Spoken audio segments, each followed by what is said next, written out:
O Oscar de 2022 será eternamente lembrado pelo tabefe que Will Smith deu no Chris Rock. Mas tirando este acontecimento mais importante da noite, a Academia premiou Coda, ou No Ritmo do Coração, com o prêmio de melhor filme, numa lista com 10 indicados. Nesse vídeo vou classificar os 10 filmes indicados ao Oscar de melhor filme em 2022, do pior ao melhor. Royalty. Vou comentar sobre os filmes sem spoilers que possam estragar a sua experiência, mas se você quiser assistir algum filme sem saber nada a respeito, eu sugiro que você dê uma olhada na timeline que eu vou colocar na descrição desse vídeo e pule aqueles filmes que você ainda não assistiu.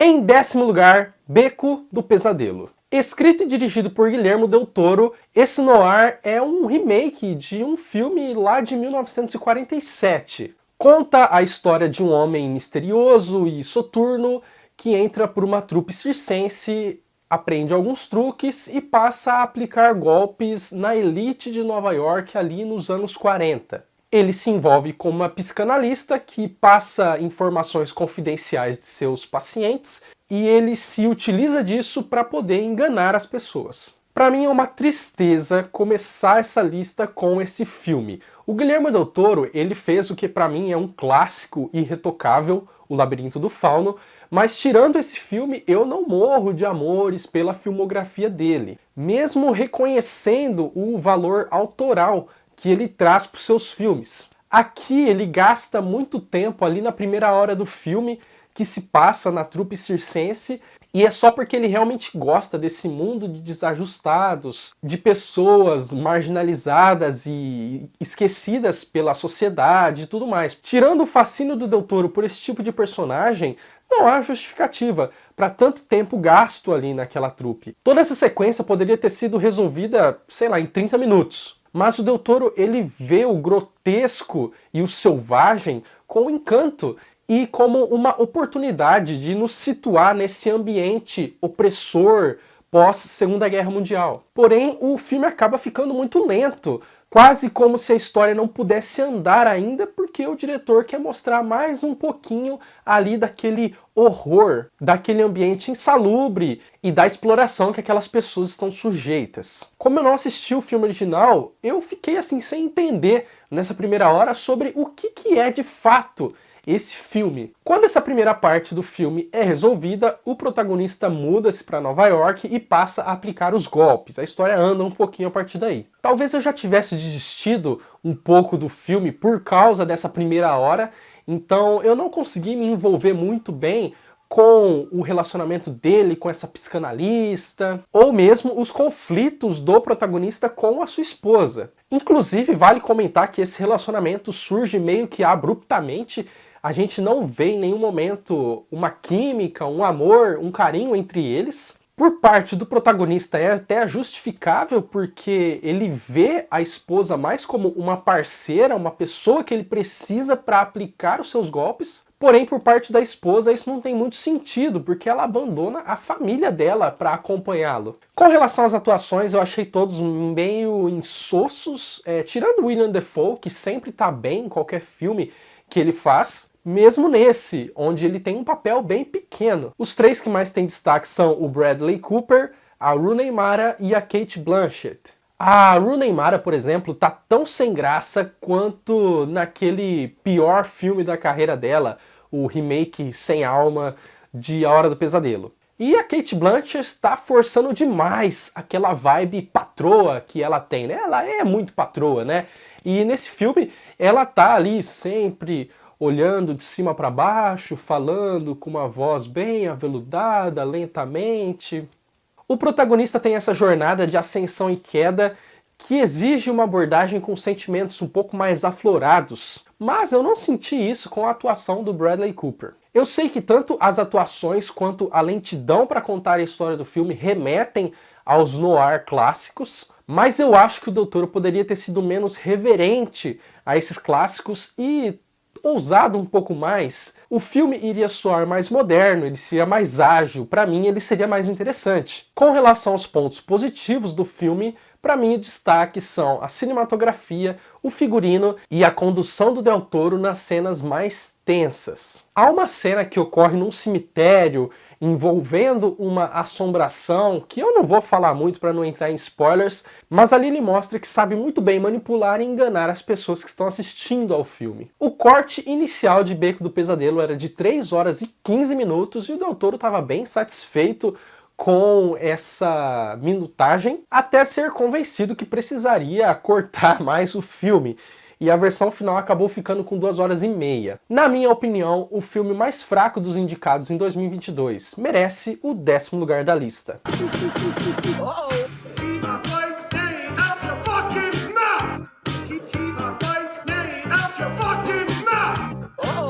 Em 9º lugar, Belfast, de Kenneth Branagh. Esse é um filme muito pessoal para o diretor, remete às memórias dele quando criança, vivendo ali na Irlanda do Norte, nos anos 60, durante uma guerra civil no país, de protestantes contra católicos. Sabe, quando eu terminei de assistir Belfast, eu só fiquei pensando em 2 outros filmes que possuem alguns pontos em comum com Belfast, mas que são muito melhores, na minha opinião. Jojo Rabbit, do Taika Waititi, e Roma, do Alfonso Cuarón. Eu explico. Primeiro, Jojo Rabbit. Assim como Belfast, Jojo Rabbit também gira em torno de uma criança vivendo num ambiente de guerra e aos poucos tendo o seu entendimento sobre aquela situação esclarecido. Porém, Jojo Rabbit consegue ser mais eficiente do que Belfast em tudo. Ele tem mais carisma, ele tem um arco dramático mais claro. Belfast, por exemplo, em alguns momentos parece que a gente está vendo uma sequência de acontecimentos aleatórios e rotineiros do protagonista que não levam a lugar nenhum. E para mim o ponto principal, Jojo Rabbit mostra melhor os horrores da guerra e como aquilo afeta permanentemente a vida do protagonista. Enquanto em Belfast, o momento onde a guerra mais impacta na vida do menino se desenrola para uma cena super piegas, com a avó dele soltando frases de sabedoria. Com todo respeito à avó do Kenneth Branagh e a memória afetiva que ele tem dela, mas talvez seria melhor se ele tivesse utilizado de uma licença poética, se desprendido um pouco da realidade e feito algo um pouco mais cinematográfico e menos anticlimático. Como eu disse, Belfast me remeteu também a Roma. Roma também é um filme que remonta às memórias de seu diretor quando criança, vivendo em uma época cheia de conflitos armados em seu país. No caso, Alfonso Cuarón vivendo no México nos anos 70. Tudo que eu apontei na comparação com Jojo Rabbit vale aqui também. O arco dramático dos personagens é melhor, os conflitos externos afetando na vida pessoal do protagonista são mais impactantes, o filme tem mais cara de cinema, porém, Roma e Belfast têm uma característica em comum que é muito específica, que é a fotografia em preto e branco. A justificativa para essa fotografia é a mesma nos 2 filmes,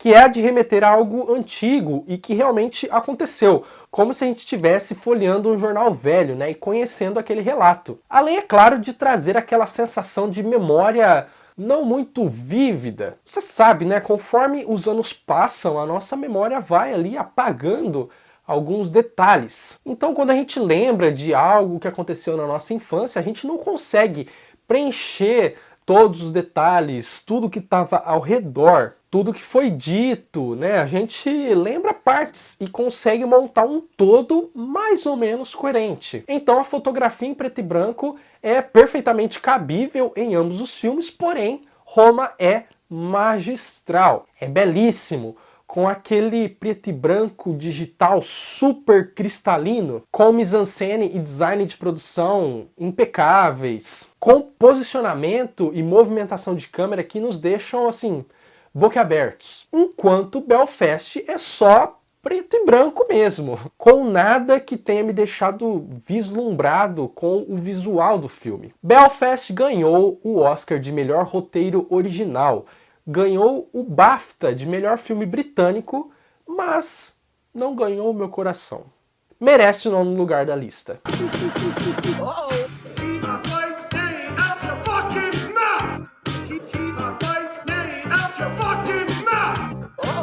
Em 8º lugar, King Richard.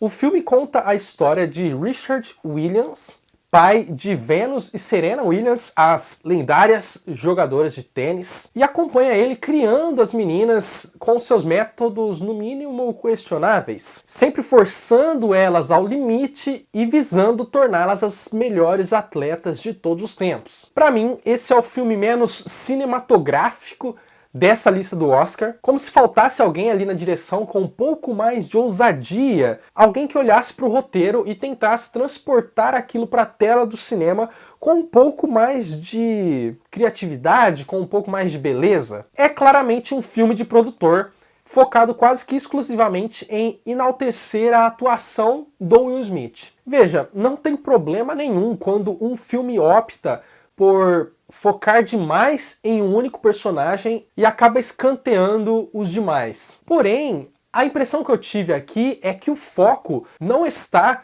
no personagem Richard, mas sim no Will Smith interpretando esse personagem. Tem uma diferença nisso, que para a maioria das pessoas talvez seja sutil, mas que para mim ficou muito clara. O Will Smith, ele nunca some ali no personagem. E por conta disso, a personalidade dúbia do Richard não é aprofundada. As decisões e as atitudes que ele toma durante o filme, quando trazem algum tipo de mágoa para as meninas ou para a esposa dele, são imediatamente justificadas minutos depois, para que a gente não crie um ranço com o personagem e, em última instância, para que o nosso subconsciente não comece a associar a figura pública do Will Smith com personagens assim. Porque, assim como o The Rock, o Will Smith tem uma tara gigantesca em ser sempre o good guy.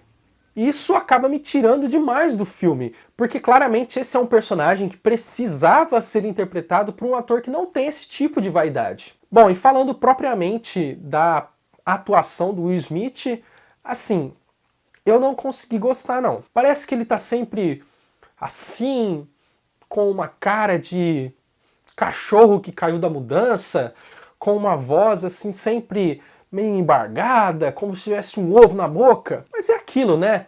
Oscar é lobby, Oscar é campanha. E esse foi o ano que a academia escolheu para premiar o cara. Além disso, o que é melhor e o que é pior quando se trata de arte, ele é meio subjetivo, né? Eu não acho que o Will Smith merecia ter ganho o Oscar de melhor ator por esse filme, mas às vezes teve votantes que votaram nele e acharam que realmente o cara arrasou, né?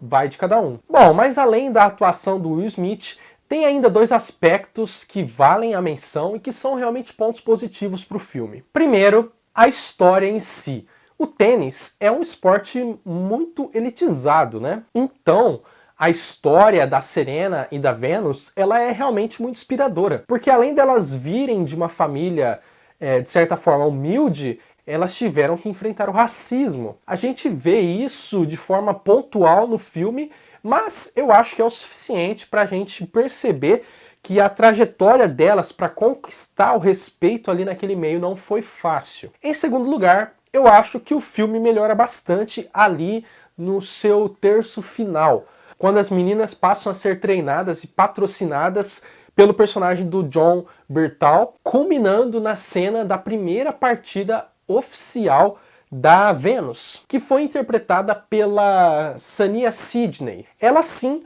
conseguindo transmitir uma verdade muito pungente com a atuação. Eu acho que toda aquela sequência da partida consegue transmitir muito bem a tensão, a expectativa pela estreia. E o filme terminar depois da partida foi uma decisão muito acertada, na minha opinião. Porque a partir dali, a história não seria mais do Richard guiando as meninas, mas sim das filhas, trilhando a sua trajetória de sucesso dentro do esporte. E é isso. O filme se esforça demais para fazer a gente babar no Will Smith, e quem não for fisgado vai acabar se incomodando um pouco com isso. Mas, se você deixar isso de lado, vai perceber que existe ali uma história de superação que merece ser conhecida. King Richard merece o 8º lugar na lista.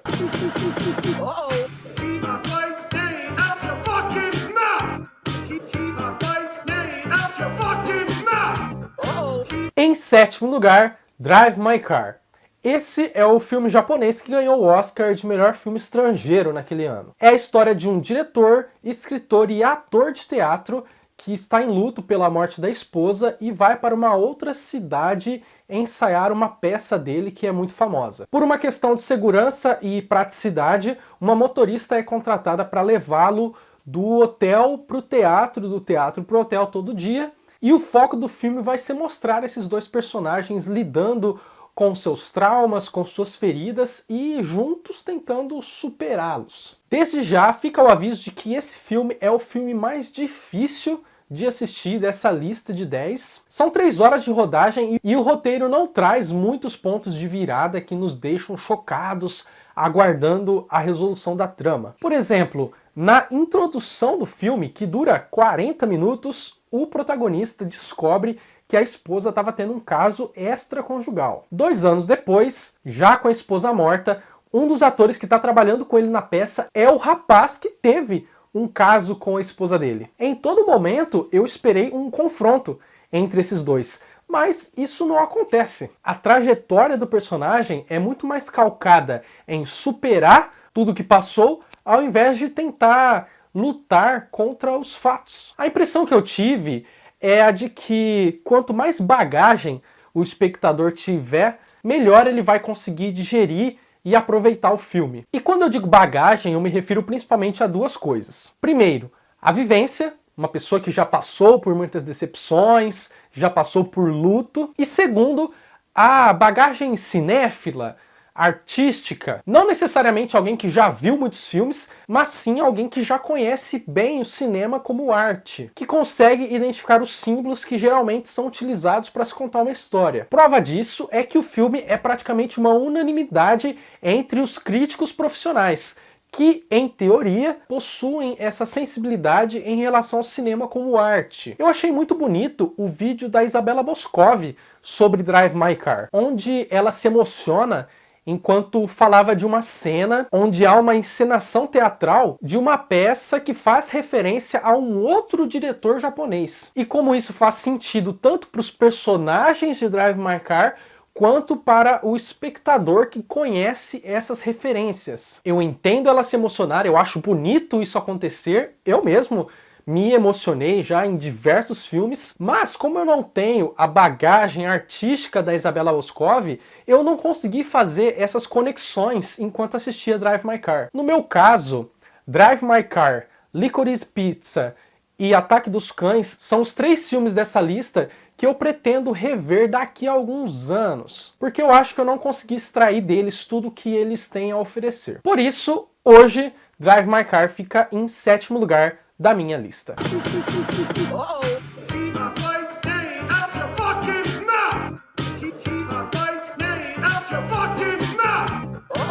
Em 6º lugar, Licorice Pizza. Na Los Angeles dos anos 70, um rapaz de 15 anos e uma moça de 25 brigam, demonstram ciúmes, flertam, se unem em busca de um objetivo, se repelem e se apaixonam. Licorice Pizza não tem um plot propriamente dito, não há um target, um alvo para onde a história caminha, é mais ou menos um vai e vem desses personagens em busca de vencer na vida, digamos assim. O personagem do Cooper Hoffman vive em busca desse sucesso por meio do empreendedorismo, enquanto a personagem da Alana Haim se envolve com atores de cinema em busca de uma fuga da sua vida ordinária. E esse tema do filme, que escancara a invisibilidade feminina naquela década, é muito bem trabalhado. A gente vê os caras que ficam com a Alana ignorando ela. A gente vê inclusive ela sendo um objeto de marketing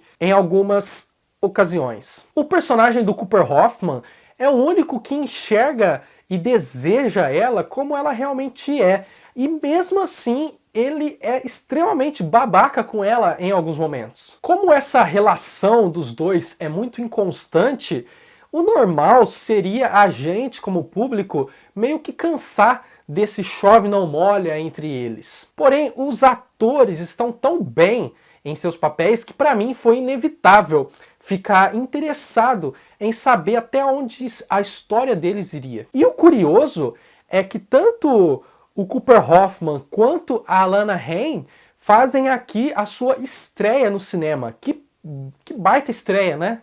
O filme tem uma coisa que é um pouco estranha para mim. Ver esse personagem com 15 anos, abrindo comércio e mesmo assim sendo um menino que conta piadas de pinto para os colegas dele, essa estranheza misturada com o fascínio é o que deixa a Alana curiosa a respeito dessa figura, desenrolando toda essa história deles de encontros e desencontros. No geral, eu acho um filme um pouquinho esquisito. Eu não sei se eu entendi muito bem qual é o ponto dele, qual que é a mensagem do filme, nem sei se é um filme que tem uma mensagem propriamente dita, então por isso Licorice Pizza fica em 6º lugar na minha lista.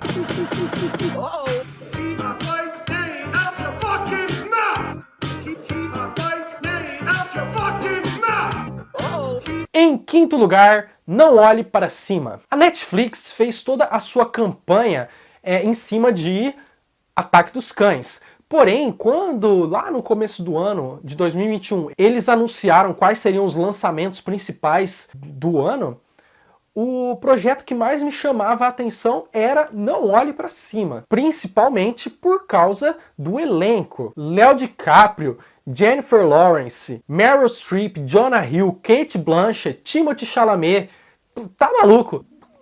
É muita gente, não tem como um filme com uma folha de pagamento dessa ser ruim, né? Bom, na minha opinião, o filme ele não chega a ser ruim, mas ele também não é um filmaço. A história gira em torno de 2 astrônomos que descobrem que em poucos meses um meteoro irá destruir a Terra. Eles acabam sendo ignorados pelo governo dos Estados Unidos e a partir disso eles tentam alertar a humanidade sobre o perigo que se aproxima por meio da imprensa, caindo num mundo de futilidades com pessoas que não estão interessadas em assuntos realmente importantes. A temática ela é muito boa, né? Ela é uma sátira e uma crítica da época em que vivemos. O diretor Adam McKay ele disse que a inspiração para a história veio ao notar o descaso que as pessoas têm em relação ao aquecimento global, às mudanças climáticas e principalmente descaso das pessoas em posições estratégicas, como presidentes, por exemplo. Mas, tendo sido lançado em 2021,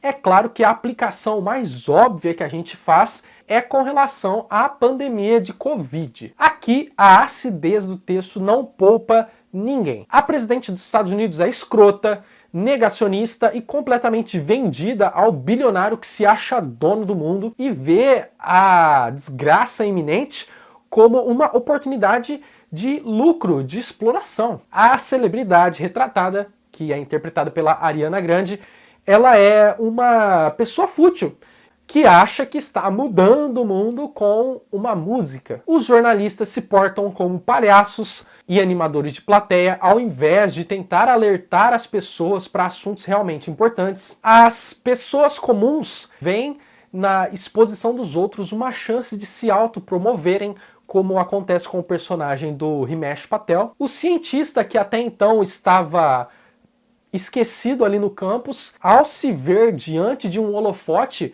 acaba tomando atitudes que vão de encontro com a sua índole. E a moça que viu o problema primeiro e sabe que o mundo vai acabar é taxada de histérica e desequilibrada quando percebe que a sua mensagem não está sendo ouvida. Como eu disse, eu gosto da temática, a duração mais longa do filme não me incomoda muito, mas para mim o problema dele é justamente naquilo que ele menos quer errar, que é na comédia. O filme ele simplesmente não é engraçado. E a culpa dessa sem-gracice toda é em parte do elenco, que é composto por atores que não estão habituados à comédia, com exceção do Jonah Hill, que é o que se sente aparentemente mais à vontade com aquelas piadinhas bestas do roteiro, e mesmo assim soa bem forçado. E é claro que o outro culpado é o próprio Adam McKay, que escalou toda essa galera não habituada à comédia e escreveu o roteiro. Eu vi os outros filmes do Adam McKay e o único que me fez gargalhar de fato foi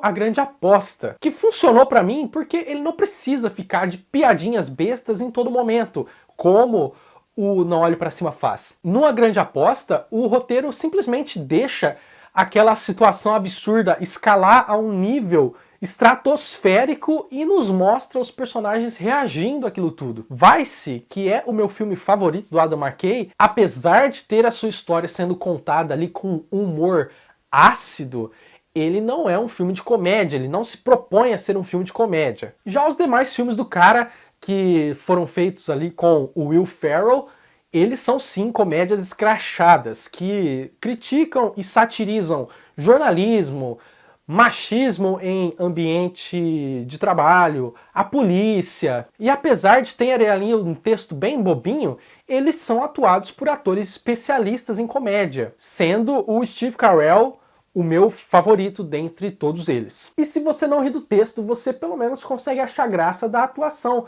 da caricatura que aqueles atores estão mostrando pra gente. Mas enfim, voltando aqui para Não Olhe Pra Cima. Eu tive a impressão de que haviam duas forças trabalhando em lados opostos durante a produção desse filme. Uma dessas forças queria falar sério e a outra queria ficar de zoeira. O que eu quero dizer com isso é que o filme ele não se decide se ele quer ser um filme mais sério, com momentos pontuais de comédia, como Vice, se ele será absurdo por causa da situação e extrair a comédia da reação dos personagens àquilo tudo, como A Grande Aposta, ou se ele vai ser 100% zoeiro e bobo do começo ao fim, como os filmes do Adam McKay com o Will Ferrell. Essa inconstância do filme acaba posicionando ele ali naquele montante de filmes medianos que acabam chegando ao Oscar. Por isso, Não Olhe Para Cima merece o 5º lugar da lista.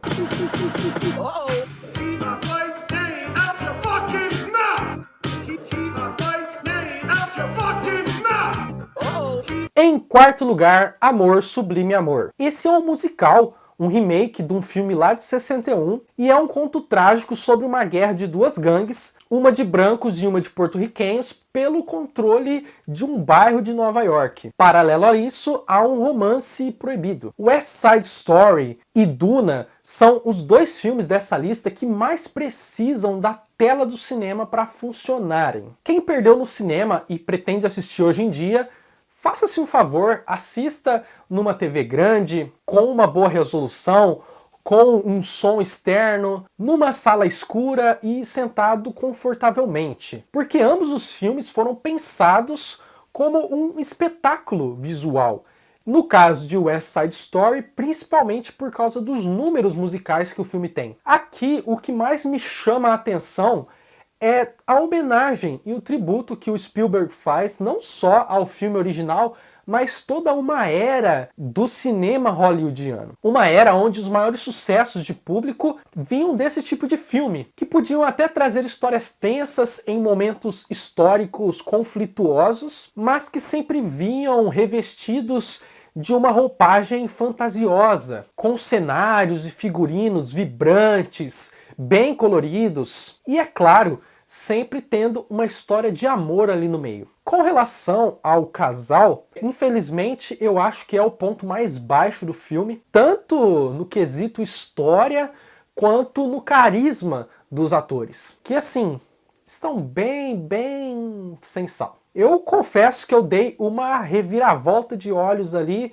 em algumas cenas com eles dois, porque caraca, é muito brega. Já os outros 3 atores que têm maior destaque, olha, palmas. Eles estão, assim, ótimos, né? O Mike Faist, David Álvares e Ariana DeBose, que venceu o Oscar de melhor atriz coadjuvante muito merecidamente. Aquela cena onde um dos caras da gangue dos brancos chega pra ela e fala: volte pro lugar que te pertence. E aí ela responde: você acha que eu gosto de morar nessa porra dessa cidade com um bando de animal como vocês? Eu não sou americana, eu sou puerto-riquenha. Puta que pariu! O votante da academia que não deu o voto pra ela depois de ter visto essa cena só pode tá maluco. Enfim, Amor Sublime Amor, ele já nasce com o ranço de uma boa parte do público só por ser um musical, mas quem der uma chance pode se surpreender com uma história interessante envolvendo preconceito, truculência e ainda curtir o espetáculo que são os números musicais. Merece o 4º lugar da lista.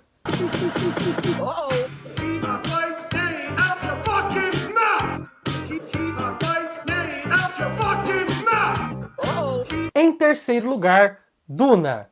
O que faz Duna ser tão sólido para mim é principalmente o elenco, a trilha sonora e a história em si, que é muito boa. Sobre o casting, na minha opinião, não teria como ser mais assertivo. O Oscar Isaac passa um ar de realeza, preocupação e convicção. O Jason Momoa é o cara legal que sabe o momento certo de agir com seriedade. O Stellan Skarsgård está praticamente irreconhecível, mas ainda assim muito assustador. A Zendaya aparece pouco, mas é o suficiente para atiçar a curiosidade do protagonista e do público. O Timothée Chalamet cabe perfeitamente nesse personagem meio snob, meio que se sentindo ali um peão num jogo que ele não entende perfeitamente. E a Rebecca Ferguson é o maior destaque para mim. É aquela personagem que movimenta a história, que está comprometida primeiramente em salvar o seu filho e a si mesmo. O Hans Zimmer, ele gosta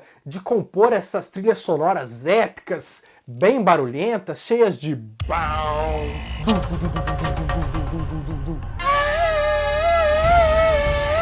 misturando instrumentos eletrônicos com clássicos, com vozes.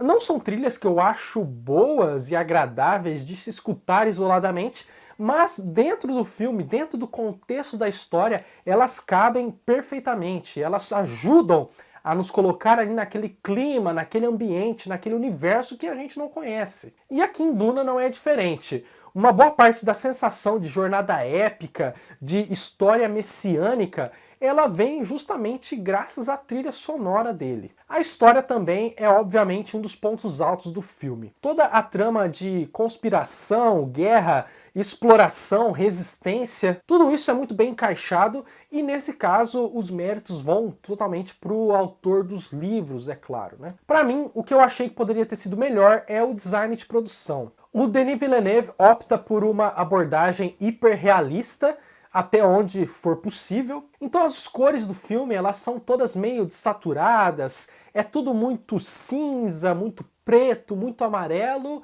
e é isso, né? Como se o diretor tivesse um pouco de vergonha de trazer algo um pouco mais espalhafatoso, mais brilhante, mais colorido, e com isso arriscar perder a credibilidade do público que ele acha que vai alcançar com essa paleta de cores mais neutra. O próprio desenvolvimento das relações entre os personagens também sofre um pouco com essa frieza que o Denis Villeneuve coloca no filme. É como se a gente fosse convidado a ver de longe tudo aquilo, ao invés de sermos convidados a realmente entrarmos naquele clã e nos envolvermos mais emocionalmente com as histórias e os dramas daqueles personagens. Mas para mim, o ponto mais baixo do filme é realmente os 15 últimos minutos. Tem o clímax do filme, e ao invés dele ser encerrado ali, deixando a gente na dúvida sobre o destino de alguns personagens, não. O filme continua mais um pouco, como se fosse um epílogo. Aí tem uma lutinha, e é isso. O filme termina muito anticlimático. Duna é um espetáculo audiovisual, tem um elenco de primeira, mas acaba sendo tecnicista demais, distante, frio, e ainda tem um final bem pica-mole. Mesmo assim, como os pontos altos são realmente muito altos, merece o 3º lugar da lista.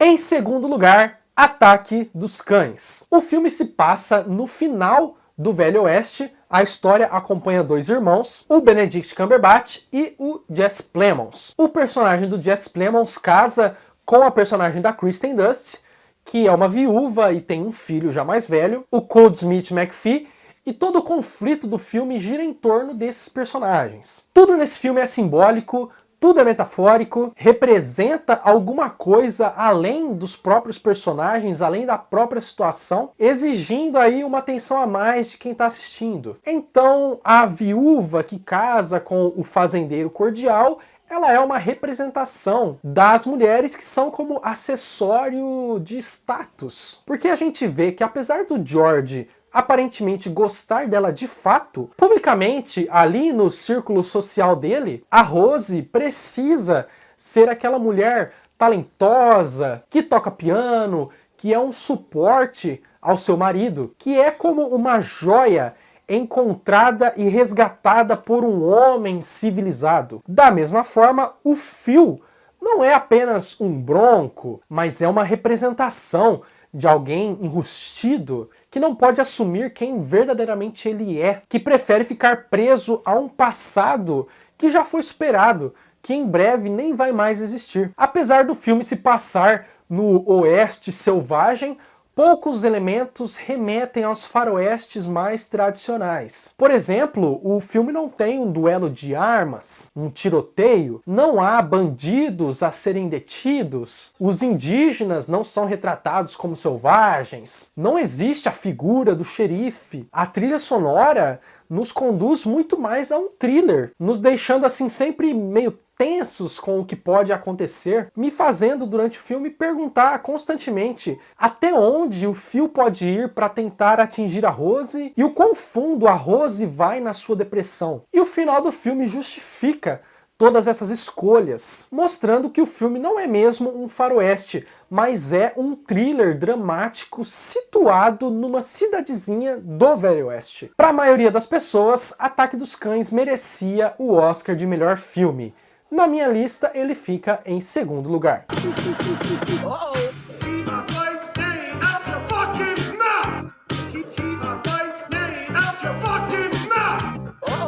Em primeiro lugar, Coda.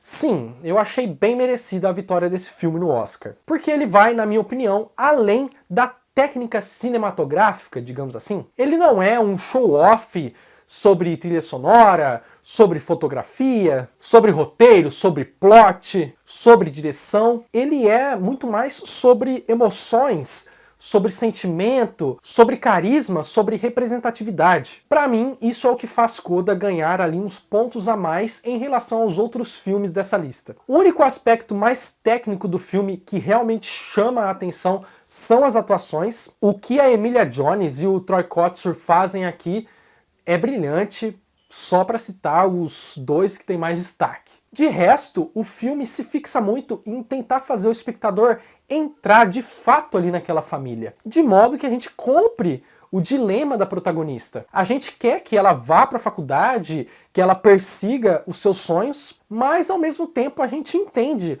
o lado da família dela, que quer que ela fique ali ajudando no trabalho dos pais. E eu acho sempre legal quando um filme indie, um filme de baixo orçamento, alcança prestígio, alcança ali uma certa posição de destaque, como foi o caso de Coda. O filme teve um orçamento de 10 milhões de dólares, né? É um dinheiro que nos filmes mais ou menos de Hollywood não paga nem o ator principal. E eu gosto dessa vibe do filme despretensiosa, não querendo ser mais do que ele realmente é. Isso faz com que o filme transmita muita verdade, muita sinceridade. O cinema muitas vezes é um portal escapista que nos leva para uma realidade que muitas vezes não existe. E outras vezes é um portal para uma realidade que existe, mas que não é a nossa realidade. Nesse sentido, Coda nos faz enxergar com outros olhos toda uma comunidade de pessoas. E com isso cria uma trama muito única. Por isso,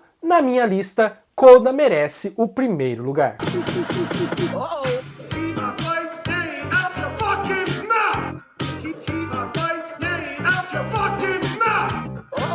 Em resumo, para mim, O Beco do Pesadelo, Belfast e King Richard são irregulares, Drive My Car é regular, Não Olhe Para Cima e Licorice Pizza são bons, Amor Sublime Amor, Duna e Ataque dos Cães são muito bons, e Coda é Ótimo. Mas e você concorda comigo? Você concorda com o Oscar? Deixe a sua lista nos comentários. Se você assistiu até aqui, muito obrigado. Deixe o seu like e se inscreva no canal. Você também pode me seguir nas redes sociais, os links estão na descrição desse vídeo. Eu fico por aqui e até a próxima.